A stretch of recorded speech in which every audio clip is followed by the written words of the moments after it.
Petrol और diesel के दाम में दिन ब दिन किए जा रहे इजाफे के खिलाफ आज मुल्क भर में कांग्रेस पार्टी की जानिब से एहतजाजी मुजाहरे किए गए। नांदेड़ में भी कांग्रेस के सरकर्दा लीडर व रियासती काबीनी वजीर अशोक चौहान की क़यादत में एहतजाजी मुजाहरा किया गया। जिला कलेक्टर दफ्तर के सामने किए गए एहतजाजी मुजाहरे में कसीर तादाद में पार्टी कारकुनान शरीक थे। मुजाहरे ने मोदी हुकूमत के खिलाफ जमकर नारे लगाए और पेट्रोल और डीजल के दाम में इजाफे को मुल्क की अवाम के साथ ज्यादती और नाइंसाफी करार देते हुए जल्द से जल्द पेट्रोल और डीजल के दाम को कम करने की मांग की। अशोक चौहान ने मीडिया नुमाइंदों से बात करते हुए कहा कि एक तरफ कोरोना की वजह से मुल्क की आवाम परेशान है, लोगों के कारोबार बंद है और आमदनी के ज़राए महदूद होते जा रहे हैं, और दूसरी तरफ मोदी हुकूमत पेट्रोल और डीजल के दाम को कम करके लोगों को राहत देने के बजाय इसमें मजीद इजाफा करके लोगों की मुश्किलें बढ़ा रही है। पेट्रोल और डीजल के दाम में इजाफे का रास्त असर महंगाई में इजाफे के तौर पर नजर आ रहा है।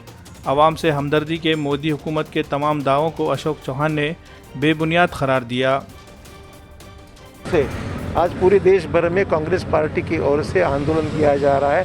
पेट्रोल और डीजल की कीमतें जो सेंट्रल गवर्नमेंट ने जो अनावश्यक बढ़ाई है, वो आज कोरोना के बैकग्राउंड पर जनता पर अन्याय हो रहा है, इससे नुकसान हो रहा है। पिछले 4 महीने से लोगों की कोई आमदनी नहीं है, पैसे नहीं है, कोरोना की वजह से नौकरियां जा चुकी है, और ऐसे वक्त में लोगों से जेब से अधिक पैसा निकालना ये उचित नहीं है। तो ये मांग कांग्रेस पार्टी की ओर से उठाई गई है कि ये तुरंत रद्द किए जाए और पेट्रोल डीजल के जो दाम है वो कम किए जाए।